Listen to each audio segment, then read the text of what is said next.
It's hit the fan and we're overrun. Sending boys in the trucks with the 50 cals. Tell every swinging neck bringing extra rounds. Hang in now, boys, we're on our way. Don't send them all to heaven before we get a taste.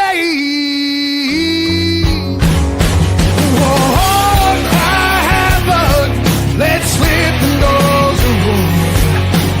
What you gonna do? And happy Sunday to you folks. It's another episode of the Double S podcast. Hey, before we get rolling too much further, if I'm not responding to you or if a guest is not responding to your questions, it's because we're not live. This is a recording. All right. Just so you're aware, this show is pre-recorded. And the reason is because my butt is traveling on the road. I'm not going to say anything about our guest and his going to bed at 8:30 grandpa style. I'm not going to mess with that because this dude's a lot bigger than I am, I bet. I mean, I'm like 6'1", 216, and I'm betting he could, pound me into mush. So I would never call him grandpa ever. No, it is because I am traveling. I'm in Missouri getting ready to do the benefit tournament that happens. If you're watching this on Sunday night, which you will be, because you're cool and you want to be a cool kid, that means tomorrow day, when I wake up, we are going to be fishing with a mission. We're going to try and win Team Honor, TPO team, me, Stacy Jordan, Kevin. We are going to try and win our nominated vet, him a kayak fully loaded out so that man can get himself, or gal, don't know. We don't know who it is, but we're going to see if we can get them a kayak and get them on the water as well. So going to be good. That's why we're not responding to you. I'm going to pay the bills real fast so we can get Shawn in here, and we're going to talk about VET S.O.S podcast. This is a super cool podcast. All right. Paying the bills, every episode of the Double S podcast. This whole entire season brought to you by the Romans Warrior Foundation. Hashtag helping is healing. Keep throwing that thing out there on your comments anytime you see us. Commenting on some of our content that we throw out there. It's a big help. Appreciate that. Helps us reach more people. And just throw, if you got nothing that you can come up with that's cool to say other than Gene, nice haircut, throw in helping is healing. That's a good one. Hashtag helping is healing. Romans Warrior Foundation. Check them out, romanswarriorfoundation.org. Supporting this organization helps us keep the Global War on Terror's Wall of Remembrance Mobile Memorial, your only mobile memorial in the United States that is dedicated to the entire GWAT era right now. We've heard whispers there might be another one in the works that's going out there, which is awesome. We need more of this. More of the GWAT era needs to be brought to attention. This is our generation's entire life has been revolved around this. 1983, the bombing of Beirut of the Marine barracks. That's what started this whole thing that most of us were born into. Yeah, I was 10, 11 when it comes up, but we're not going to talk about that. Point is, more attention needs to be brought to that. That's our brothers and sisters out there. And this is the organization, Romans Warrior Foundation, is who takes that around the country. So your support helps keep that thing moving. Of course, Heroes Media Group, Adam Bird, the entire team, all the great podcasts. The one we're going to be talking about today, VET S.O.S, new to the podcast lineup here. 50 plus shows going off on Heroes Media Group.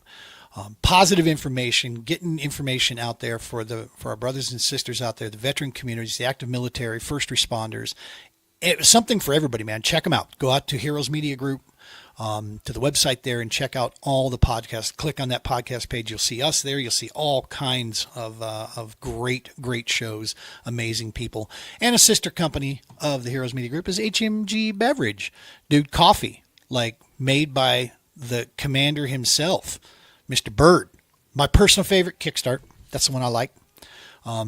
Full disclosure, it's the only one I've tried, but I like it. So what's up? There we go. And, of course, our little organization, True Patriot Outfitters. We are a general mental health well-being organization. We do this by getting people outdoors, letting Mother Nature do what it does. We don't offer therapy, all right? We don't get into that. We don't say the T word. But everything we do out there is 100% therapeutic, and it's powerful. And with more and more science that's coming out there, it is showing you this is the way. This is the way. All right, so we're good there. Oh, yeah, hit the Double S podcast up, or just go to the True Patriot Outfitters, at True Patriot Outfitters. You can go there, too, and sign on with us and subscribe. That's a big deal. All right, cool. All the bills are paid. I'm looking through. Oh, yeah, by the way, did I mention we are pre-recorded? That's why I'm not responding to you. So if you've commented in here, I love you guys. If you're watching this recorded, we love you. Thank you very much. Please leave your comments. Chime in on this stuff, because when I get back amongst the living and I can brain suck my head down and check out all the social media stuff, we'll go through these comments here and reply to any questions and things that you have, or reach out to any one of us here through DMs and such, and we'll get back with you. All right, VET S.O.S podcast. The man, one of the co-founders of that, is with us here today. He's hiding out in the green room right now. He is spry and well awake because it's morning time in Jacksonville, Florida, where we got him from. Let's go ahead and bring him in, Mr. Shawn Welsh. How are you, sir? I'm doing well, Gene. How are you doing today? I'm good, man. I just got to ask one question before we get started. Yes, sir. Were you 10 in 1983? 11. 11. So I was 8. Nice. You're calling me grandpa. Throwing it out there. Well played, sir. Well played. Yeah, man. 1972, right? I mean, there was a lot of cool things that happened there. I'm not one of them, but yeah, no, I do remember. I can actually recall. It's funny. I can't tell you what I had for breakfast 2 days ago, but I do have certain memories locked in my head. And one of them was the Beirut, Lebanon, the bombing of the base, when that started off. I had no idea the significance. I knew, obviously, I knew it was bad. Someone was attacking our boys. That's what I knew. But obviously, as time goes on, and I'll be honest, it wasn't until I became a father, really, 98 to 2000 range, that I started to understand the significance of how 83 and then Shield and Storm and how all this was connected, because there really wasn't information out there about it, right? And so to me, one of the things my wife and I that we do when we do like little long weekend trips for like birthdays. We don't do gifts anymore. We like to take little trips. We like to hike, and we like to go when we're in these places, just check out the local area and museums. That's always on our list. And obviously military museums is a big deal to us. We enjoy going there and learning more about the stories. And the GWOT era is just not represented, man. I don't know if they think it's too new maybe for a museum or what, but we are seeing, though, there are some big players that are starting to put this stuff up. Warhawk Air Museum, where I just was, they're opening their GWOT wing, is opening September, I want to say 12th. That's super cool. They're going to have an A-10 sitting in the hangar of this thing. Nice. Amazing. Yeah.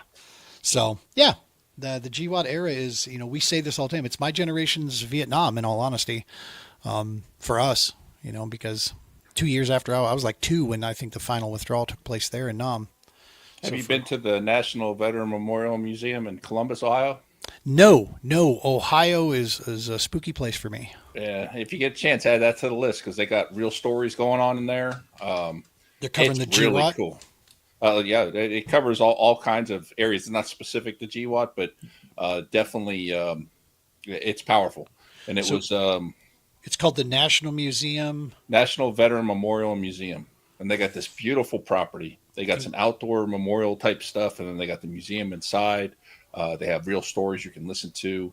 And it was, I think it was John Glenn, the astronaut, was the power behind getting this thing started. Okay. And it wound up getting added to the National Museum list. And then Scott DeLuzio, Drive On podcast. Yep, I've heard of it. He is working on an organization or a board or something for a GWOT museum.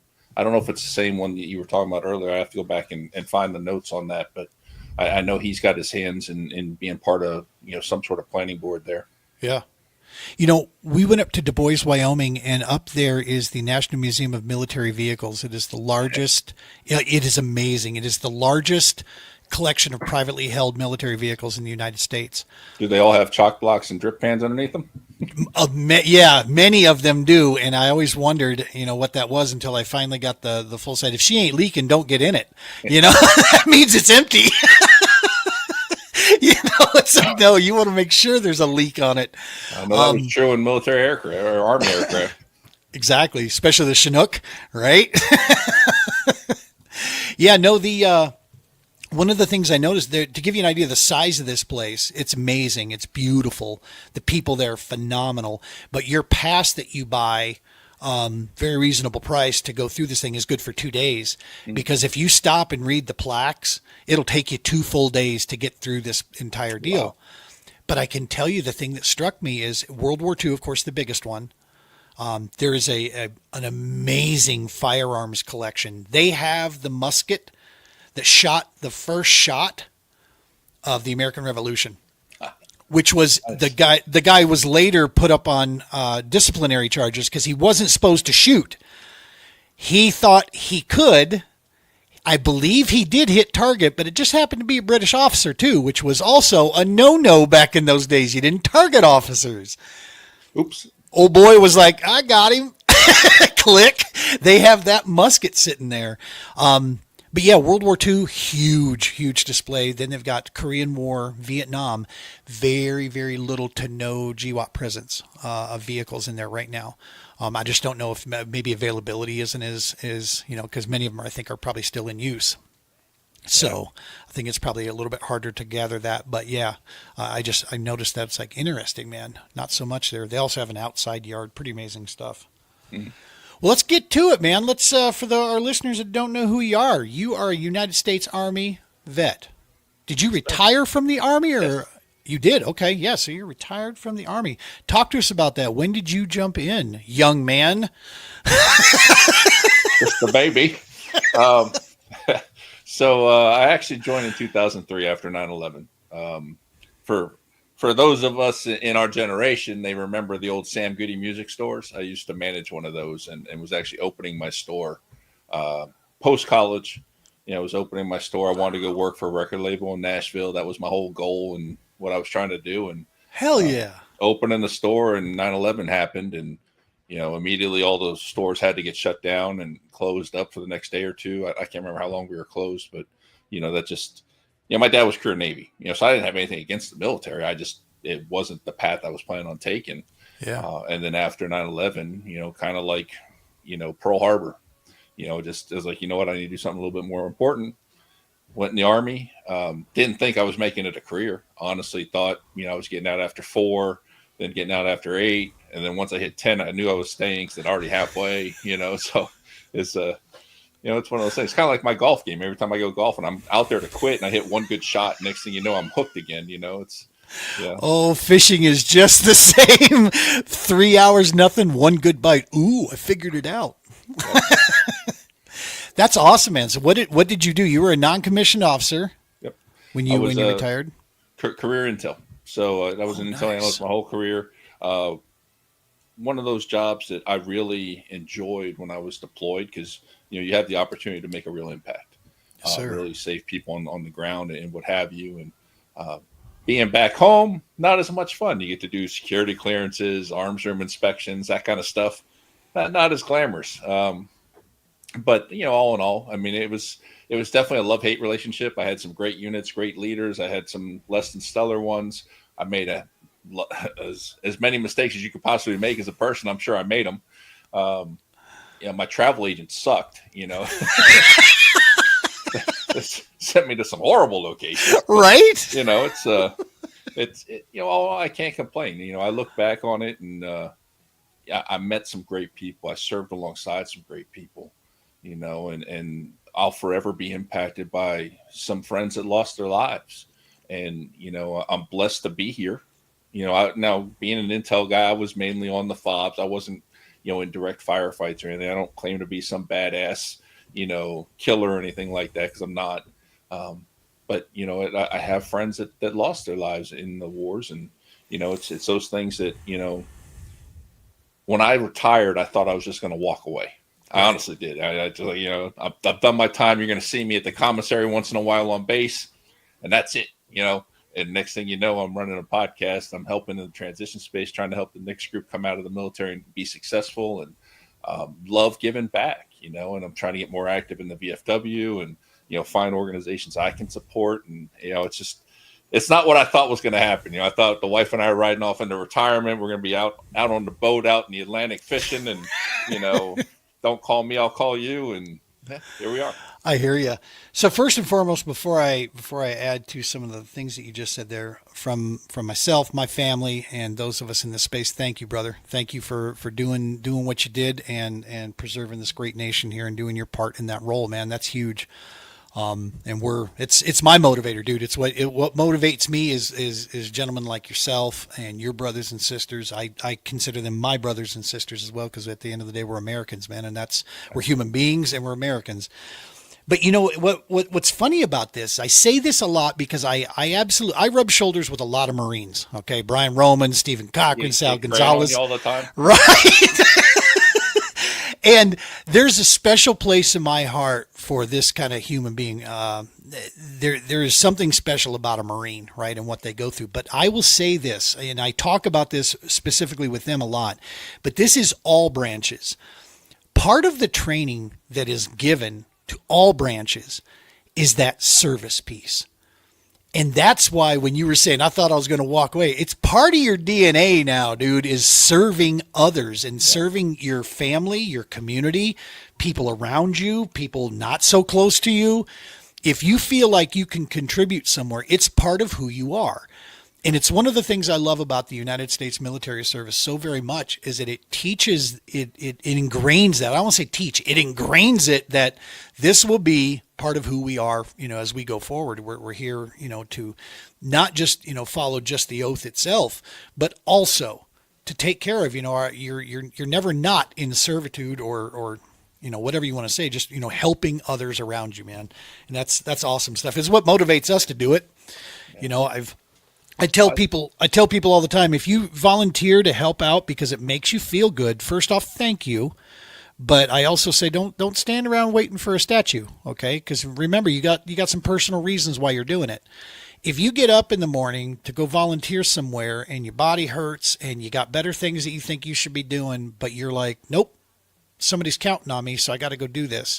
Now we can start talking, because that is where you get to that point where, yeah, it's not so easy, is it? But you do it because it's the right damn thing to do.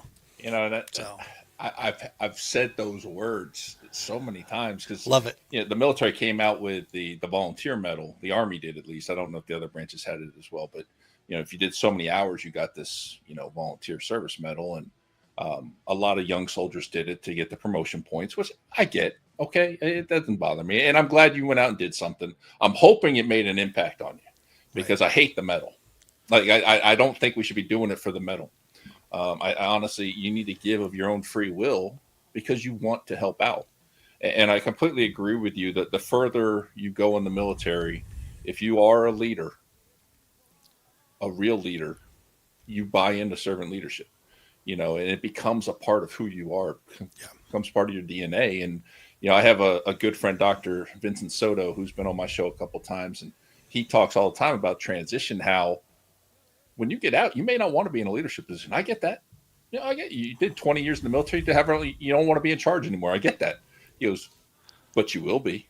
At some point you will be, because it's a part of who you are. You're a leader. At some point, you're either going to be called upon or you're going to step up because it's necessary, and it's just a part of who you are. And the longer you serve in the military, the different roles you have, that it becomes part of your DNA. And once we accept that and embrace it, I think it can be a wonderful thing, because look at how many veteran podcasters we have out now truly trying to help people. Yeah. I mean, that's just amazing to me. I love it. Well, and you don't find a better example of that, I think, than the Heroes Media Group, dude. I mean, that's what Adam puts together. He wants to make sure that all of our shows, that we have our own unique brand and our unique stuff. He's been super supportive of our, little tangled mess that I have over here called the Double S. But at the end of the day, it's for that positive piece, right? I mean, we want to make sure we leave things on a positive measure there. We might say some things that get people a little scruffy here and there, but our purpose of that is to say, hey man, see that? We can disagree and I still love you. I'll still, we'll still break bread. We still have a beer together. It's all good. It doesn't, I'll decide you're an a-hole if you're an a-hole, not because of who or what you like, that has no bearing on whatsoever for me, but awesome stuff. So let's talk about it. You decided, and the cool thing I love, this is the unique thing about the VET S.O.S, is I think you're one of the first platforms I know I do remember maybe one or two, but the Vet SOS, you guys have a very unique and niched area, and this is about transition, about coming out of service and going in. I was told early on, we take, and we'll just throw the number out there because it helps the Air Force and the Navy guys out. 8 weeks, right? We take 8 weeks to bring you in, and then pretty much 3 days to send you home. You know what I mean? And it's, here's your card, here's some resources, see you later. And no, I understand it's a bigger, slightly bigger than that, but that's pretty much, man, if you want to sum it up, there's not a lot of post follow-up help there and guidance per se. So, having good resources and good connections like you guys and other people, that's crucial, man. Coming from that tribal connection, organized life to this civilian circus show we got out here nowadays. That's goofy stuff. Problem solving is a real different situation out here than it is when you're active, for sure. Most veterans will tell you it's just a different circus. Right? Tyler J has that song Circus. I don't miss the circus, but I do miss the clowns, right? Yep. So Vet SOS, how you and another individual founded that? Yes. Yeah, so during my transition, I had obviously no idea where to start, just like every other veteran. You're like, all right, now it's time to go. What do I do? So I had a buddy about 6 months ahead of me in the process. So I just jumped on his coattails. And he did this thing called the Who You Know Career Summit. It's a group of guys out of Dallas, Texas. And basically they help people with their job search and how to stick out and be, recognized during your job search. And so I jumped on this thing. I went to the summit and met these guys. And over time, I built a relationship with both of them, Mark and Trevor. And out of the blue, Trevor calls me one day. He goes, "Hey, you need to start a podcast." No, I don't. I don't have to do that at all. I promise. Good God, no. And I'm probably a year into my transition at this point. And he kept bugging me about it. At the time I was doing a lot of LinkedIn videos, trying to figure out who I was going to be, that kind of stuff. And, what I wanted to do when I got out. And so he kept pestering me. I'm like, all right, let's give it a shot. So I started thinking about what's the topic going to be? What are we going to do? And, came up with this idea of the military transition space, because at the time there were 40,000 plus organizations and the government doesn't tell you about any of them. So you basically learn all word of mouth. And so I'm like, well, why don't we, have a show where we interview these organizations so people can learn about them, and just educate. And his partner, Mark, happened to be an Air Force veteran. So Mark came on board to help me get this whole thing started. Because him and Trevor have been doing a podcast for, at that point, I think 3.5 years. So he joins me as well. So, the first year he's my co-host and we're going through this and, he's teaching me things here and there and we're just having a great time. And over time it starts to build. And then one of my mentors, Eric Brew, was working for ACP at the time. I asked him to come on board to replace Mark when Mark was ready to step away. And so Eric was my co-host for the next year. And, Eric is just a polarizing figure. People love he has that impact on you. And so he really, helped motivate me, helped the brand grow a little bit. And then, he decided to go to work for Warrior Set Free, be the Georgia director. It's a Christian organization helping veterans. And so he got into the ministry and man, he's killing it. He is just doing an amazing job over there. That's awesome. And so when he decided to step down, I asked Keith to come on board, who's my current co-host. And he was also a mentor of mine during the transition. And Keith and I have been doing it for a little over a year now together and just having a ball with it. And the whole goal is to educate. That's all we're trying to do is educate. We don't have people come on and try to get them, caught in something or argue with them or anything like that. Nope. We just want you to talk about your organization and what you're doing to help our population. And over time, that's branched out a little bit. We've widened the aperture to where we look at the different things in life that we do with transition. So one of my favorite interviews of all time was Veterans Last Patrol. It's an organization that does ceremonies for veterans in hospice.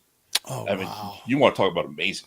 In fact, we're in talks with them right now to try to stand up a Jacksonville chapter because there isn't one here. My wife being a social worker and working with veterans and having this old veteran in her house, she she loves the idea. So it's something I think we can get behind, and even get the VFWs involved down here. And but it just their mission is so cool, and the way they Wow. do stuff. And Mike Ware was our guest, and he goes, "Yeah, every time I do the ceremony, I tell the veteran, hey, you just re-enlisted, and they get a chuckle out of it, and all that good stuff." So just amazing stuff like that. PTSD, Michael Cortina, he does a ton of stuff with veterans, has the Cortina method, has had great results with PTS. It's great friend, love talking with him and supporting all the work he does. And so we get to talk to all these people. And Amazing people. Man, Kristen Christie, the co-founder of 988 Hotline, America's resiliency coach. She is, you want to talk about a woman who has every reason to go bury her head under the sand and not talk to anybody. I mean, she is the picture of resilience for everything that she went through with her family.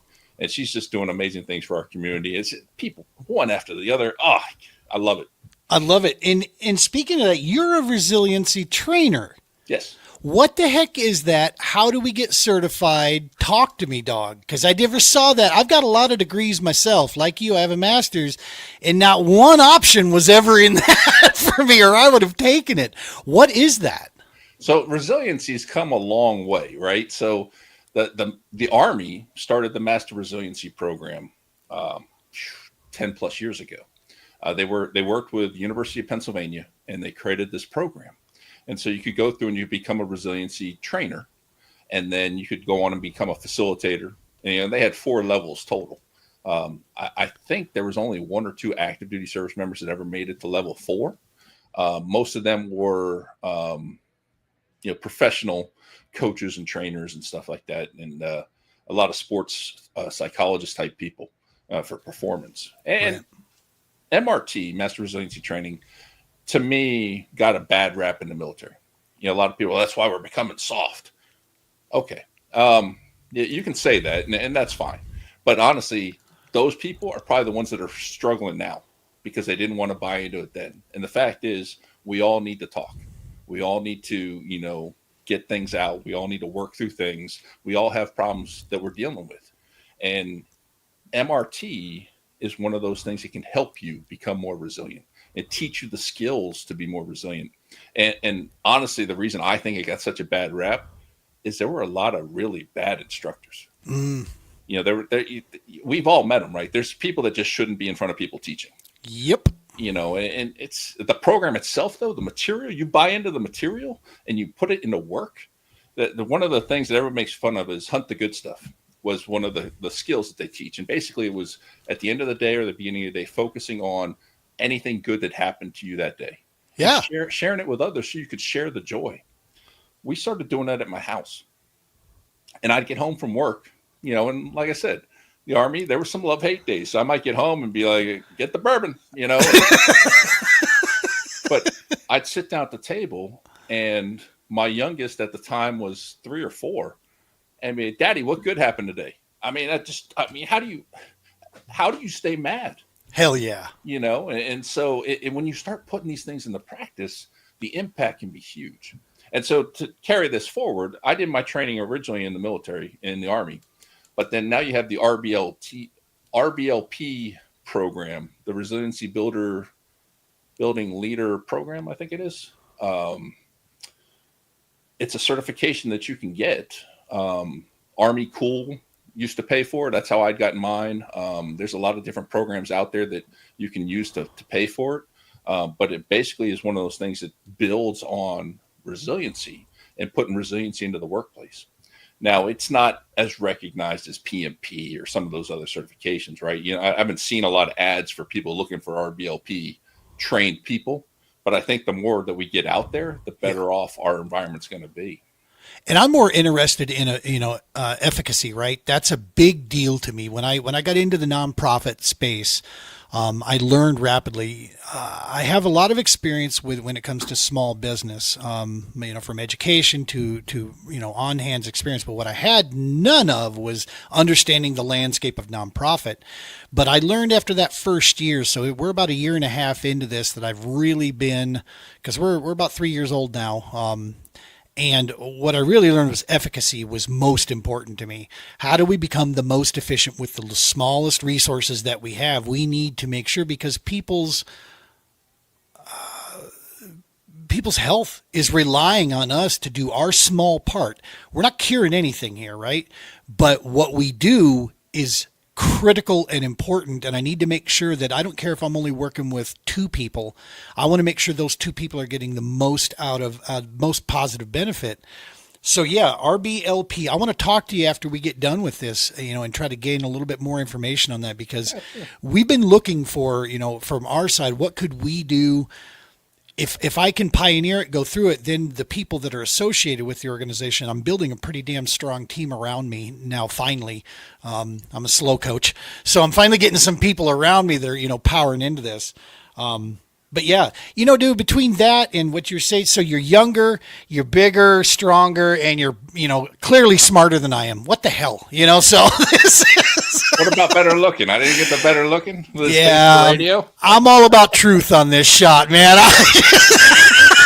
You and I both have faces for radio, okay? Yep. Amazing anybody watches the YouTube channel. Right? Right. That's awesome stuff, man. That's super cool. In that transition, I had a chance to talk with an organization called Camo to College. We did a little bit of side-by-side work with them when we had the wall out in one place, and they're about that, right? They're about that I think they focus a lot of times more on the younger, group coming out, and helping them get that kickstart. But the transition is so important. One of the areas that we focus on about that transition is, I used this term before, is when you're in, there's a tribal connection there, right? You belong, and you're around people that are similar to you. You get into civilian life, that goes away.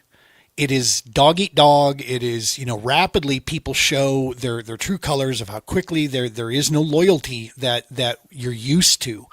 So we try to basically fill one small sector of that camaraderie and bonding that, hey man, when you're out with the TPO or with anybody here, you be yourself. You don't ever have to pull punches. You got the dark humor, let it fly. I'm going to come right along with you because I love it just the same. And here you're always with, with people that you don't have to worry about judging you. You can be yourself. This is, this can be home base if you need it. One day we'll have a brick and mortar location that we can, open up the doors. Hey man, tonight after work, you want to swing by, stop in, hang out here before you head home. If you need to, we're here type thing. It's better than sending them off to a bar or, wherever else type thing. But yeah, just a place that, you can, in people that you can contact, for anything. That's really what we try to fill in with that. But having those resources, man, VET S.O.S. Because also in all of my degrees, journalism was never one that I took up. I bet you I have it here. So before I ask the question, I'm trying to get your social. SOS podcast. Where are you? Let's go Facebook, go to work. There you are. Hey, guess what? My personal account wasn't following you because I'm a lame-o. Now I'm following you. So it is VET SOS podcast. Yeah, at Facebook. Just go to Facebook at VET SOS podcast. Is that the same on Instagram as well? Pretty much everything. Yeah. TikTok, cool. Instagram, Facebook, X, even YouTube. Insta Chat, Facegram, all of them. Yep. And I'm a complete, caveman when it comes to social media. So, that's honestly the first role that when I get to the point where I can hire people, that's one of the first roles I want, is someone to run the social media that understands it and can make it valuable, because I kind of look at it like, we could be a marketer's dream. I have thousands of hours of footage that you can just chop up and go to work with. It's like it's all sitting here waiting for somebody that knows what they're doing. So hopefully, we can bring in some people. We're going to start actually advertising for some volunteers to start that route and get some support there. But love it. Yeah. And it's a huge thing, right? It's a time suck when you're not skilled at it. In your podcast, we do the same thing. You're trying to look at that ROI, right? What's the return on this? I'm spending all this time. Is it helping me with the mission of what we're trying to do with the podcast? Are we reaching more people or are we not? Am I just spinning my wheels for the same 200 people all day long? And so, yeah. Well, that's the frustrating part, is there's 200,000 people that transition every year. Oh my gosh. And I have less than 500 subscribers on YouTube. It's like, Right. that math's not mathing. We got to figure out how to get the word out. I hear you. Yeah. And I think the fact with you guys joining the Heroes Media Group, that's going to be a big boost. Yeah. Being able, now you guys obviously use StreamYard, yes?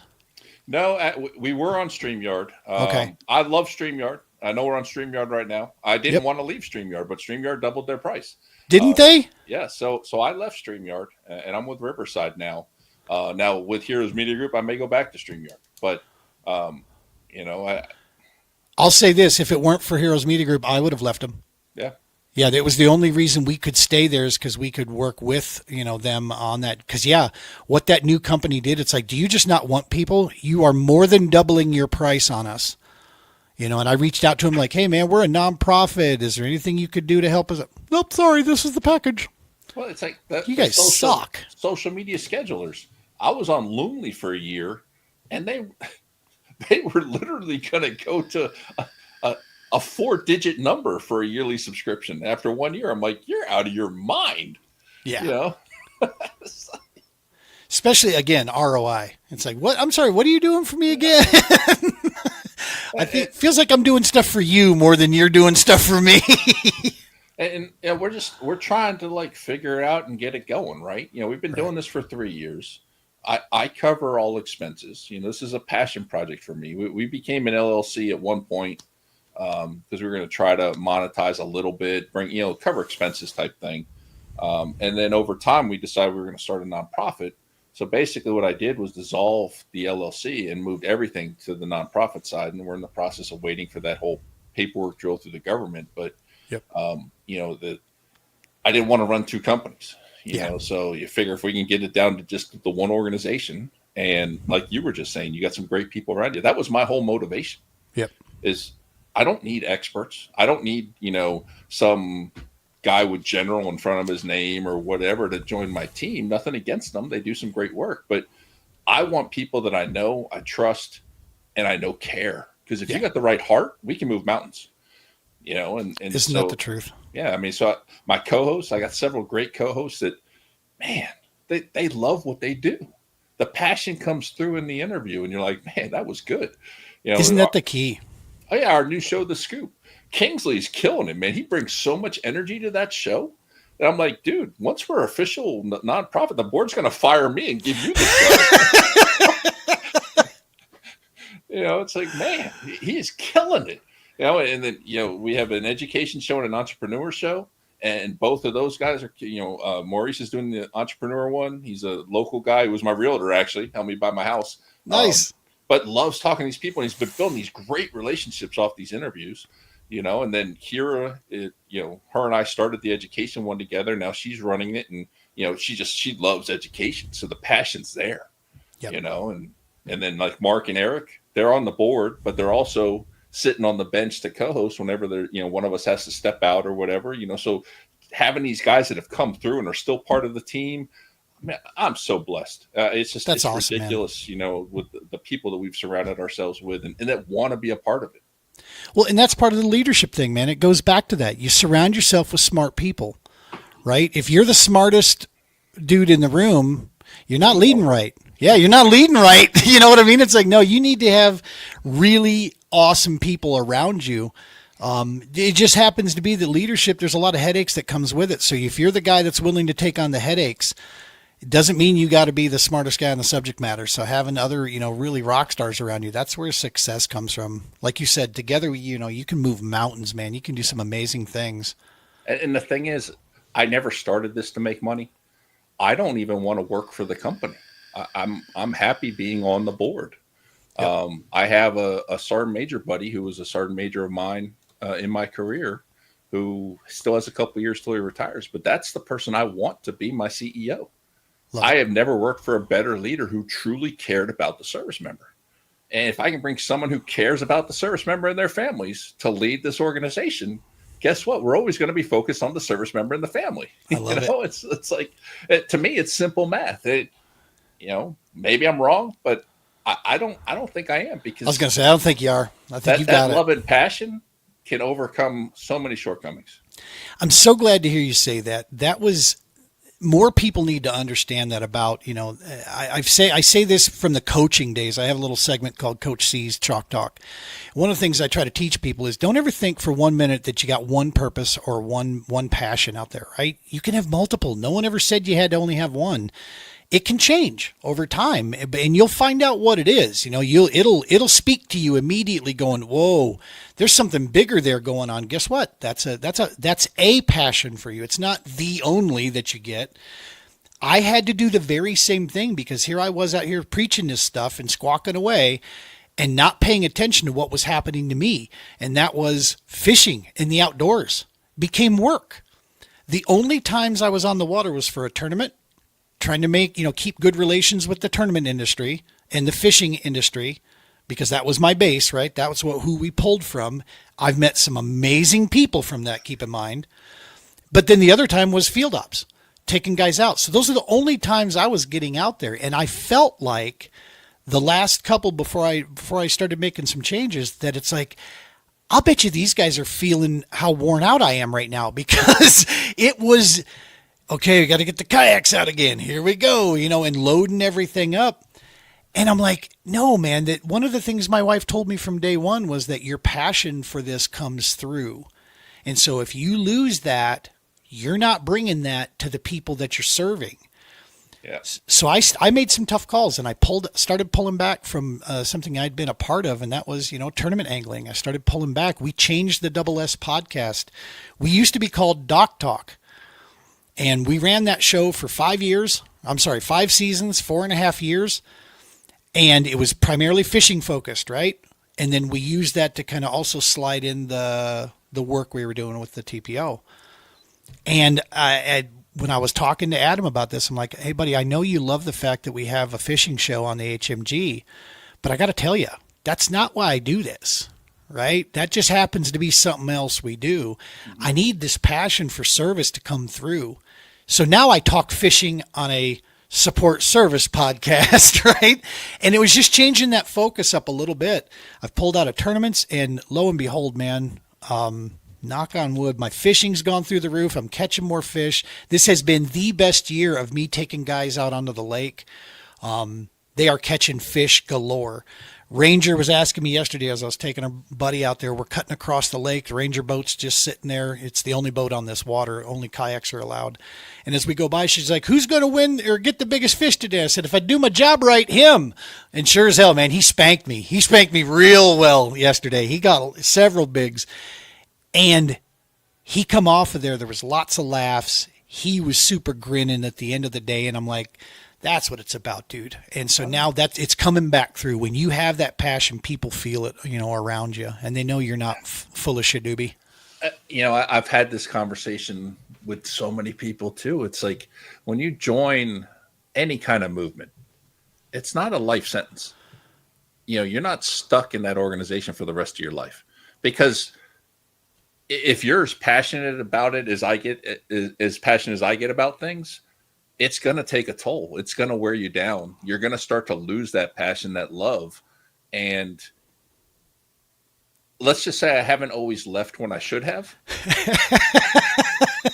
And I'm learning that lesson. I'm still learning that lesson. At some point you have to take a break, walk away. Maybe it's time for a different venture, and regardless of where your passion lies. And there's been several organizations I've been a part of that I've left. And I'd like to say I always left on good terms, but I probably know better than that. Because I probably stayed a little too long and my mouth got in front of me, and it's... You got that problem too? Sometimes. And that's kind of, as I sit here, year 3 going into year 4 of the podcast, it's like, okay, when's this end? And like right now I have a blast on air. So, and I think the passion that Keith and I have and the chemistry we have together comes through. So I'm good with it, but I'm hoping that I see the writing on the wall before I go too far and be like, hey, all right, it's time to find someone else to host. I'll just stay on the board. Or maybe it's time to walk away together. I've done as much as I can. We got this going. Now it's someone else has to take the ball, move it forward. And who knows, and at the same time balancing the boss at home. Because I told the Right. boss that when I retired, it was time to pour back into the family because unfortunately, as service members, we pour ourselves into the service and we neglect the family. And that's, I think, one of the reasons why divorce rates are so high. Yep. And trying to find ways to balance everything. And like we do all our recordings in the morning once a month. So the first Saturday of every month, essentially, we're recording, and the boss is good with that because the kids. I got teenagers, so they're still in bed. She gets to sleep in, and so it doesn't really impact the family. And now, granted, every time I say, "Hey, I got this idea for a new show," I get the eye roll, and there we go. But she's my wife has supported me through every venture, and not to mention just running the house in my absence. And it's just next year's 25 years, which I can hardly believe. The longest job I've ever had. Wow. And, Congratulations, man. That is awesome. But it's we're enjoying. Now, I still have a regular job, right? But we're enjoying the retirement life. We found a house that we wanted. We get to relax. We got 2 crazy ass dogs that drive me crazy. But it's been 2 years since I retired, and she hasn't kicked me out of the house yet. So I guess things are going in the right direction. I was gonna say you're doing something right, boss.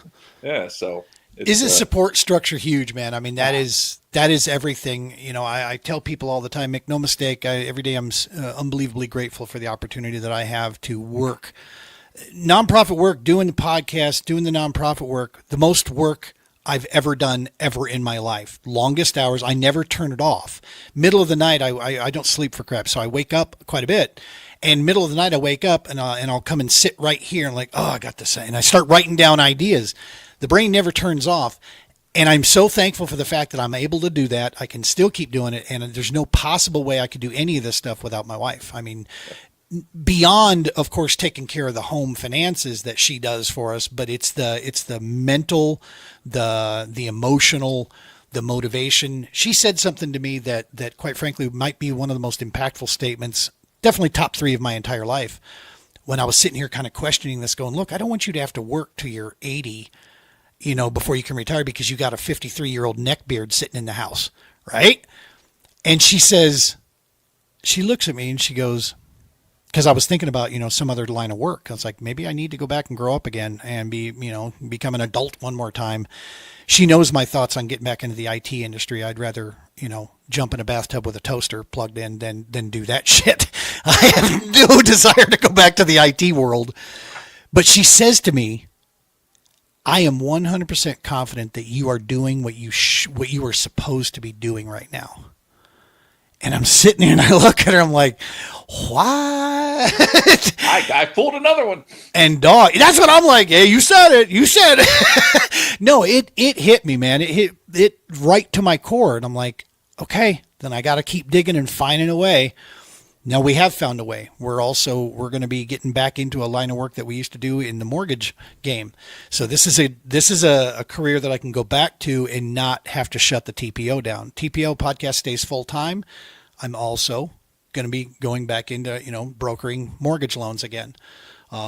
Because that's something that in today's world is 100% remote.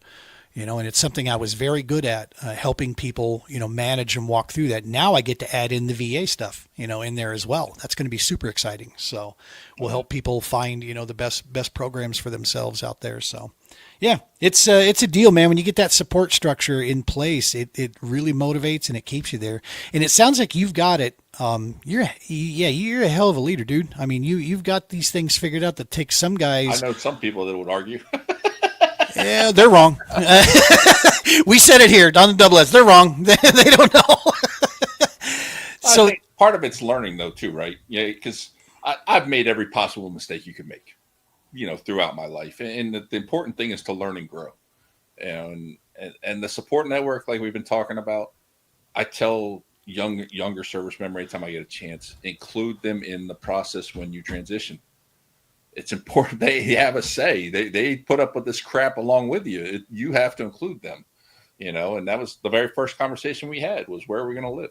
And once we figured out where we're going to live, we took it from there. But you got to include the family. Where'd you move from to decide to go to Florida? Savannah. So I was up at Fort Stewart, only an hour and Oh, a half okay. up the road. Oh, okay. And I'm sure Savannah's a lovely city, but we honestly never gave it a chance because I was verbally going to be going to Italy, and then they turned around and gave me Savannah. So let's just say we were less than happy. Yeah, that's a small variance there. You know, Italy, Savannah, Georgia. The pizza tastes different. I'll definitely say that. So once again, my travel agent, Some agents just don't read the request right. These are not the accommodations I requested. Good stuff. How long you guys been in Jacksonville now? 3 years? 2. 2 years. Nice. So it's good. We moved. It was between here and San Antonio. We loved San Antonio too, but honestly, it was the proximity to the water. Because one thing that we recognized, this was probably 10, 15 years ago, that as our family members were getting older, they weren't doing anything together. They all had their own hobbies and interests, and they didn't do anything together. And we both love deep sea fishing, so that we got to talking, and that really to me was. And now, granted, we've been here 2 years, we haven't gone fishing yet. So, and irony. Every other month, I go back and forth. Should I buy a boat? Should I not buy a boat? I think we're going to go with the boat club. They got one of the boat clubs here that's worldwide. That's based out. They have like 3 locations here in Jacksonville, and it's reasonably priced. You can hold 4 reservations at a time. Wow. And so ultimately, I think it's $3,000 a year, which easily you'd put into a boat that you own. So it's just like, I think that's what we're looking to do that next year to really start getting back out on the water. That's awesome. Big Gator fan? Are you No. Seminole? No? Oh, I am a Tennessee Volunteer through and through. All right. So you're in kind of enemy territory a little bit down there. That orange and white hat, you need to be careful what color of orange you're using. When you're 6'6", 300 pounds, you wear what you want.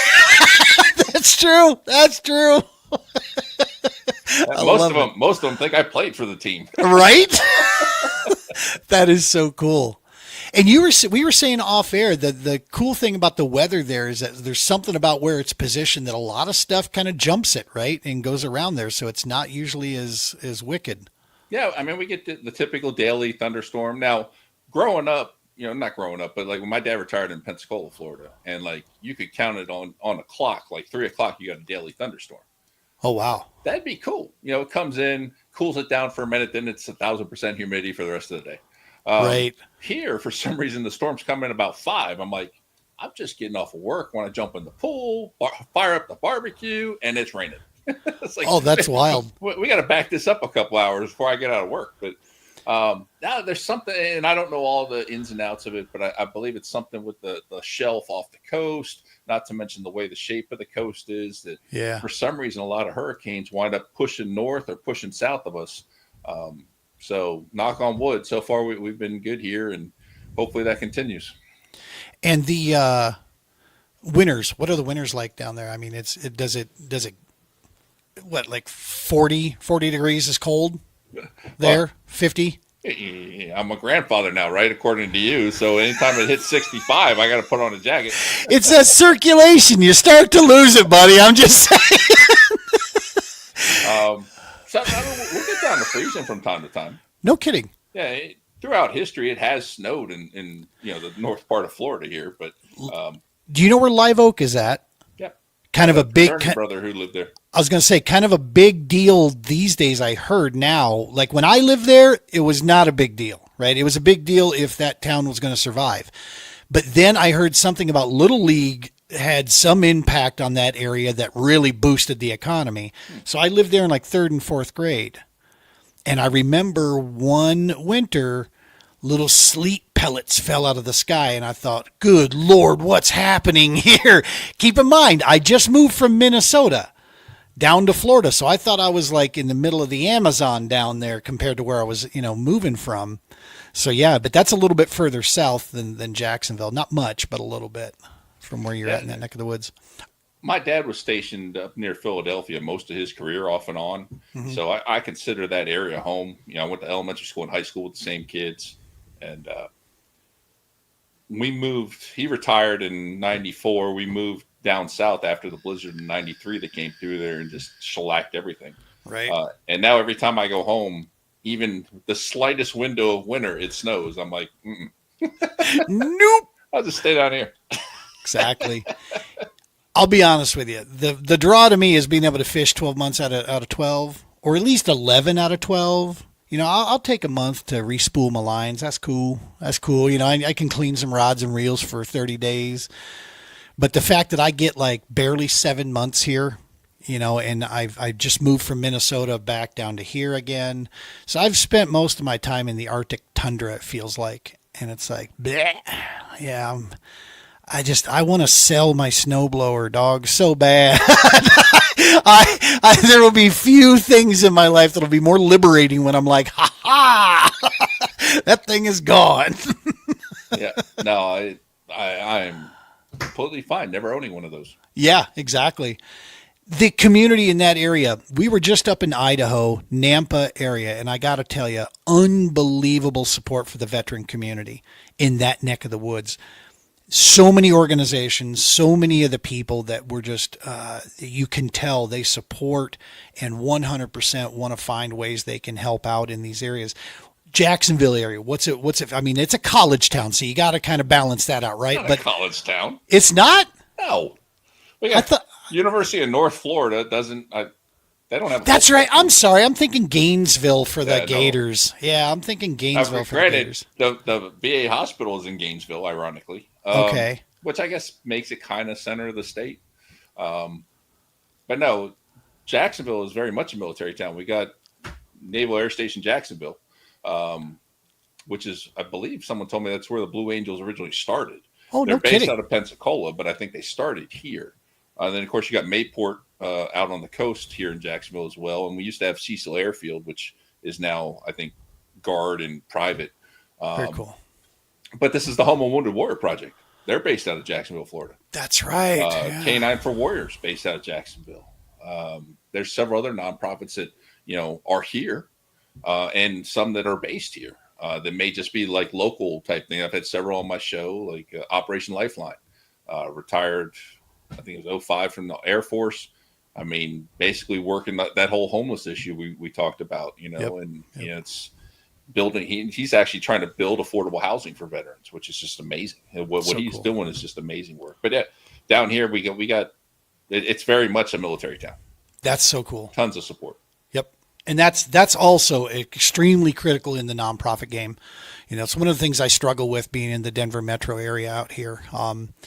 We have a ton of veteran population out here, and we also have a ton of population that does not usually align in the same mental space as the veteran community. So it's quite the hodgepodge out here that we have, and so it makes it tough to sift through the high population areas like this to find those supporting organizations. That's awesome. So talk to me, when does the VET S.O.S podcast air? What does your normal schedule look like? Is this a weekly deal? When is this? So right now we have 4 shows, like I was saying earlier. So Yep. Tuesday nights, our flagship show, the Military Transition Resource Show, airs at 7 p.m. every Tuesday. Every Wednesday we have our veteran education or veteran entrepreneur spotlight. And that's for veterans and veteran spouses who are entrepreneurs to come on and talk about their journey, share that journey with the next group coming out, so they can avoid some pitfalls, learn about resources. And then we also talk about their business a little bit. And then that's every Wednesday at 7. And then our educational resource spotlight is every Thursday at 7. And that is focused on anything education related. Perfect. So we primarily started to talk to like the directors of the vet centers on campus, because when it comes down to it, in a lot of cases, education's education. You're going to learn the same theories, principles, use the same textbooks, that kind of thing. So we wanted to teach people what else is out there on campus for them. So maybe you got 3 or 4 schools you're looking at. Well, maybe because of the program they're running here, that's where I'm going to go. And then, of course, we've had organizations like Act Now Education come on that help people pursue education stuff. And we've had some trade schools come on. And I mean, it's just great show. I really enjoy that one because, education has been a big part of my life. So Love it. Getting to learn that. And then Saturday mornings, 10 a.m., we have The Scoop with Kingsley Scott is our host for that. And that's kind of our variety show. So we started with interviewing authors who've written books in transition. And then we started looking, okay, let's include a wide array of veteran and veteran spouse authors. And then also organizations that maybe don't completely fit the transition space, but still kind of help us, So like we had one organization that's helping with finding the MIAs. It's a private nonprofit, Terra something. I can't remember the full name of the organization, but great organization, definitely impacts the veteran space, but not really a transition organization, So we kind of use it to be able to do additional things that maybe we couldn't have done before because we've really tried hard to stay in our niche.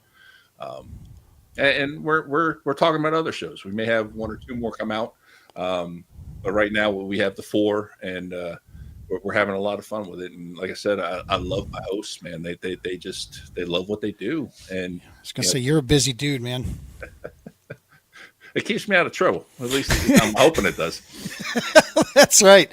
Tuesday, Wednesday, Thursday, and Saturday mornings. Yes, sir. Awesome, good stuff, folks. Check them out. Make sure you go get a subscribe on YouTube. VET S.O.S. Just check it out. Let me throw it up there one more time. Bada bing, right there. VET S.O.S. podcast. Do some search on that and you'll find them. Then we got the whole nonprofit venture too, which is that's this idea happened last year. It started. We get asked all the time by everyday veterans, "Hey, can I come on the show and tell my story?" I'd love to, but if I do that, I'd never get to the organizations to help educate you, which is where our goal is. Right. So we're working. The nonprofit main focus is going to be to create an online recording platform on our website where every veteran and veteran spouse can tell their transition story.